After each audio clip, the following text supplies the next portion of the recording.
Good day and greetings from the Great White North. My name is Prickly Poo and welcome to day 27 of a year of change. Today we're going to sort of lighten things up a bit. I was a bit on the heavy side yesterday with the topic there, and we sort of lost a bit of the levity that we've had over the past few days. We've lost a bit of the levity that we've had over the past few days, just with some of the subject matter. We will be doing a week. I think it warrants it on like body image and eating disorders and stuff like that. But I sort of wanted to. We're coming up to the end of this week, so I wanted to give you something a little lighter. So I've got my proper poo shirt on again. I've got two of them, and the one that I've had for the past couple of days. It's an older one, and it's sort of faded, and it's not as bright, but now I have nice and warm and snuggly, and everything's all good, so we're okay. So, today we are going to, I'm going to share one of the multitude of embarrassing stories that I have. And when I started trying to figure out which one I wanted to tell you, I realized that this one actually has two embarrassing moments in it. So I figured we'll go with that one, just to sort of give you a double dose of it. So this goes back, I'm going to say around 2007, 2008, somewhere around there, in the wintertime. Now, I winter well. I prefer the cold. I usually have my windows open in the wintertime and everything just to air the house out and everything. I prefer the cold weather. However, and this is going to be a bit embarrassing where I'm Canadian, I don't know how to skate. I've never really learned. No, I shouldn't say that. I can skate just fine. I can't stand or stop or turn. But I can skate in a straight line really, really quickly. Very, very well. And I can sort of kind of turn. And then usually just bail and crash in like a... Well, remember that scene from Bambi? When he's smashing on the ice and everything? Well, not smashing. There wasn't blood or anything. But imagine that only like this. So 500 Bambis, all at once in a big fat pile. Anyway, I had a friend of mine that was a very good skater. He played on a hockey team, and was very, very talented. And so I said, okay, you know what? This is the year. I've got someone that can teach me how to skate. He'll give me some pointers. I'm going to learn how to skate this year. So I went out, bought new skates, which I still have. Got them all sharpened up and bought a hockey stick and taped it all up, and everything was great. I thought, this is going to be the year. I'm going to finally learn how to skate. So I'm used to, anytime I did skate, would be at a skating rink. And we have one in the city I live in, and I think it's free on Thursdays or something. So a couple times we went there, and there weren't many people, and I just I know I'm going to fall on my ass. I don't care. As long as I don't break any teeth or anything, I should be okay. And yes, I wore a helmet because it's going to happen. So that was fine. Everything was all well and good there. He had a few laughs. So there was one day that, for whatever reason, we decided not to go there. It was probably on a weekend or something when it wasn't open or it was booked or something. So there's also a lake near my house. It's part of a city park. So usually in the wintertime, they plow off the lake and they make sure it's nice and smooth, and they set up various hockey rinks and things. So we thought, well, we'll go there. Now, I've never been skating on a lake before. Usually it's like a little pond which is frozen all the way through. But with a lake, when it's frozen, you've got probably 6 or 8 inches of ice, and then it's water underneath. I didn't fall through, so don't worry. I should have saved that, because maybe you would have thought, did he fall through? Did he die? Which would be a really stupid question to ask because I'm talking to you now. So I figured it was going to be the same as a skating rink. It should be fine. And aside from it being a little uneven, in general, it was fairly smooth. So I figured, okay, I'm going to go skating.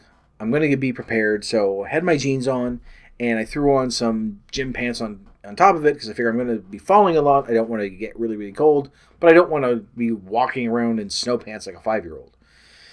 So I dressed in layers just to be safe. So we're out on the lake, and I'm sort of wobbling around, standing in one spot. And I heard a noise which to him was very natural because he would skate on the lake all the time. And that's the sound of the ice shifting.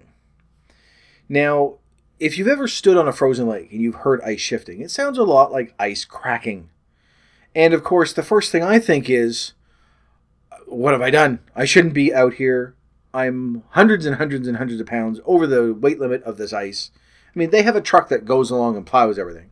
But in your head at that moment, you're thinking, I'm going to fall through. This is it. I'm going to fall through. I'm going to take everyone with me. I've killed everyone I've come here with.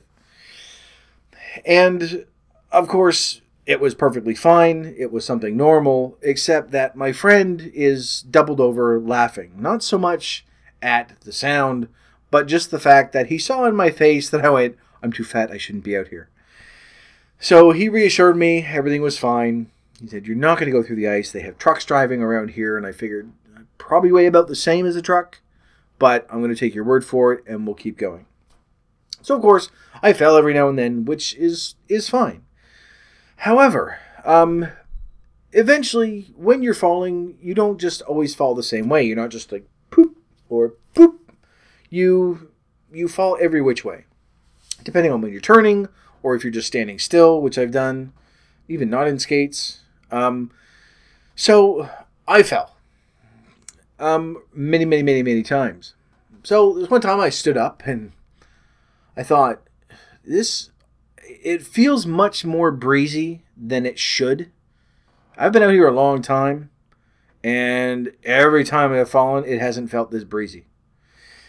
So, as you do, I'm there with other people, and you're like, I don't want to ask them if anything is poking out, but I'm colder than I was a minute ago, so I'm going to just double check. So, sure enough, however I had fallen, and this isn't really sort of because I'm fat, but it sort of is. The way I had fallen, I sort of went, well, in a very comfortable way, and my jeans had torn. And not just like, oh, look, I tore the knees of my jeans out. No, it just basically looked as if I'd given birth to a baby rhino. It just tore all the way. Now, of course, I'm standing there and I can tell because things aren't where they should be. And there's a lot of cold air rushing around my bits. So now I'm standing in the middle of a lake. Not in the middle, but, you know, probably 100 feet from shore. Going, I need to navigate to the end in my skates while these other people are around. So I looked over to my friend and I just said, I'm done. And I'm trying really hard to sort of shuffle my way along. And because he's a normal person, asked why, and I said, no, I'm just done. I said, and so eventually I confided in him, and I was like, I don't know how I'm going to get back to the car. And so he just sort of looked at me flatly and said something that I should have thought of when this first happened. And he said, you're wearing gym pants over your jeans. And for whatever reason, either the panic or just a combination of panic and ice and slippery bits and cold bits and everything else, I hadn't fully, I don't know, I hadn't thought of the fact that no one can see anything. I have sweatpants over my now torn jeans. And so I just went, oh yeah, I suppose you're right. Needless to say, the skating didn't really continue on for much longer after that because it's really, really cold and you just don't feel like skating anymore. And especially at that stage, you think, I've gotten rid of one level of protection. If the second layer goes, then it's going to be really embarrassing. Even more so. So, needless to say, got in the car, came home, threw out the jeans because you're not going to sew those up. And I don't think I've been skating since. I still have the skates, and they're probably still sharp. And I would like to probably try again with 2 layers once more. But that is my embarrassing story. Enjoy. That's one more of the many that I have. I have a couple more which aren't really... Some of them are sort of funny that I look back now, but when they happened, are not all that funny. And there are some people that are very... I don't think positively of in them. In fact, there's one story in which I say a very, very bad word. many times worse than any word I've said before during these videos. And I'll say it then. So I'll just give you fair warning. In a couple of weeks, you're going to hear a very, very, very bad word. So you might want to prepare yourself. I'll give you a couple of weeks just to sort of get yourself situated so that you can mentally be ready for this very, very bad word. And some of you probably know what word it is. It's a very bad word. But they deserve it for what they say. And you'll agree with me when I tell you, because it was just something really far out there. But that's for another day. But as for right now, that is it for this video. Thank you very much for watching.